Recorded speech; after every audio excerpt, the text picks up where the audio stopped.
So all the people who say, oh, you just need to think positive, that has not worked for me because it feels, the jump is too big for me. It feels fake.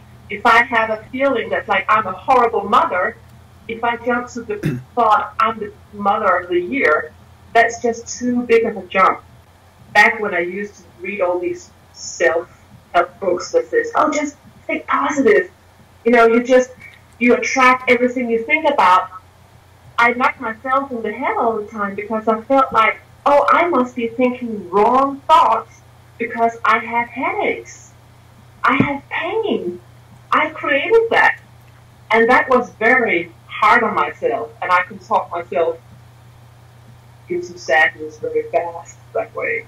So I don't know how your experience is with that or your thoughts are about that too.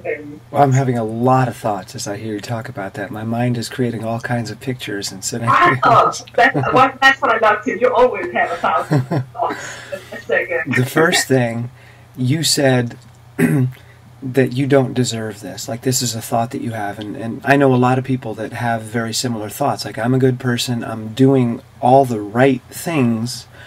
Why are bad things happening to me? You know, why do bad things happen to good people? And what the alternate side of that, which is also what you just described, which is, you know, the universe is perfect and the universe is abundant. I must be doing something wrong. The universe is perfect. I'm the imperfection. I must be having negative thoughts. I'm attracting this negative stuff into my life. So we can turn that around and say that thought looks like when bad people happen to good things. When bad people happen to good things. Oh, you know, my when gosh, good I never things. thought about it that way. Yeah, because we've been taught to think of it like when bad things happen to good people. Like, we're all good people. Our authentic self is true and wonderful and beautiful, but bad things happen. That's one way to look at it, which is I'm good, I'm perfect, but the universe is harsh, and the problem is always outside of me. I am never the problem. I never need to change or grow. The problem is always outside of me. Yeah. That's one way. And the other way is everything outside of me is perfect, and it's me that's the problem when bad people happen to good things. And this is, I think, where the law of attraction can really be dangerous, and affirmations can really be dangerous, because you've got these two extremes.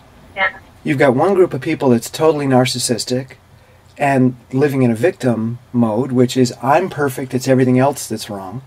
And then the other end of the extreme is people that say, well, the universe is perfect, but I'm the problem. And, you know, it's either one of those extremes where people get into trouble. So we want to start moving towards that middle. And so it's not about moving in one direction, because one person moving this way and one person moving this way are moving in the opposite direction, but they're both coming towards a healthier center. I had a conversation with someone this past weekend about rimists versus centrists. That some people want to put themselves right in the center. I'm the best mother in the world. I'm perfect. I'm beautiful. Everybody loves me. You know, they're in the center. They are far away from that periphery where the light of the campfire starts to fade, and you can start to see and hear the animals that are lurking around, waiting. Outside of the circle. Outside of the circle. Yeah. When you're right next to the fire, it's so bright that you can't see anything. You can't see the darkness. You can't see what's lurking there. But the closer you get to that rim, the closer you get to the edge, you get to live in both worlds. You get to see the animals, you get to hear them, you get to feel the colder temperature, but you also get to see the light and feel the warmth. You're on the rim.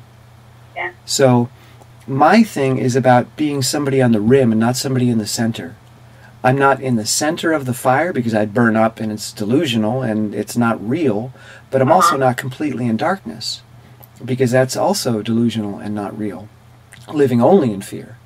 Yeah. So, you know, we have living only in the light and we have living only in the fear. It makes me think about a swimming pool. Some people love to just jump right into the swimming pool. They don't test the temperature of the water. They can just run as fast as they can, and they just jump in and yell cannonball, and boom, there's a big splash, and they're happy as heck. Yeah. Other people, like myself, can't do that. dip your I've got to toes. walk up to the swimming pool and I've got to stand next to it or sit next to it and I've got to contemplate it. I'm going to look at the waves on the water. I'm going to look at the color of the water. I'm going to wonder about the temperature. I'm going to wonder what it feels like to be wet. And maybe I'll stick a toe in. And if my toe has a somewhat positive experience, I may sit down and drop the bottoms of my legs in. And I may hang out there for a while other people are jumping in and splashing and swimming and say, come on, the water's great, come on, just jump in. But I'm not a centrist. I'm a rimist. I want to be on the periphery. That's, to me, what seems the most authentic. Mm-hmm. Now, I'm in the pool. Part of me is in the pool. I'm experiencing that pool. But I'm also out experiencing the world, too. See, I don't want to completely move away from the fears because they're informing me of something. They're communicating with me, and I need to be aware of them.